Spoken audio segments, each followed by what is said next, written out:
Hello and welcome back, YouTubers. I'm Protomario, and the Nintendo NX has been reportedly to have a mobile console hybrid with industry-leading chips. Now, I really need somebody to employ me as someone who can predict what these game companies are going to do, because this is another win in my book, man. So I'm going to give myself a pat on the back here, okay? I said it. I said that the odds are Nintendo is going to make a mobile unit that you're going to be able to take with you anywhere and play those games that are on your console. Just like a Vita, with the exception of, you know, not being terrible.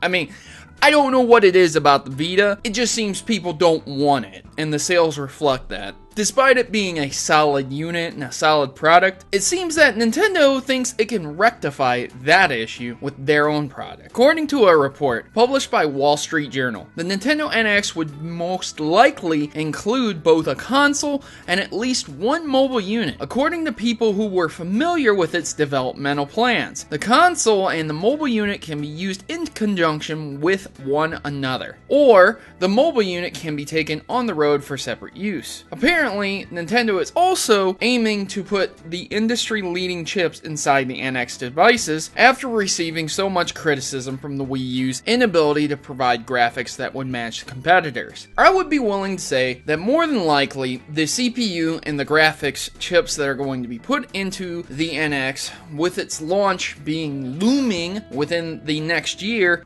probably going to be, you know, this year.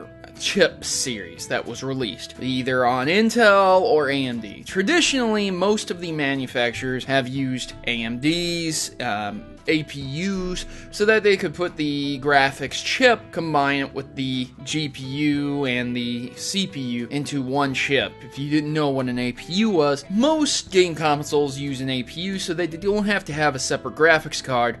That cuts down on cost quite a lot. There are some other, console manufacturers out there that also feel the need to solder the GPU onto the motherboard to cut cost once again, and it just depends on what Nintendo's going to do. I'm not saying that they aren't going to go and do exactly what this report is saying. Not at all. I think they are. I'm just saying that this would require 3G to 4G connectivity. And while that seems like not such a big deal in Japan, you're going to have to sign up to some kind of service and be able to use some kind of service that would connect to Nintendo servers. And I don't know if you guys have noticed or not, but the Nintendo's online multiplayer is extremely lacking. Many of the games that require servers and usage of servers, multiplayer and things like that, end up lagging here and there. They're decent, but to say the least, when you're trying to play your game on the go, I don't know if that's going to be the way they're going to do it. I feel that they're probably going to have some type of proprietary program to compress the information, install it into that individual's gamepad. Like there's going to be an SSD or some type of limited storage so that you can say, okay, Nintendo, I want to take this specific game with me a lot of the time, and that way they can go from syncing the game from their pad to their console back and forth seamlessly like it's nothing. But that would add to the cost, which means a big question of how the hell they're going to accomplish this.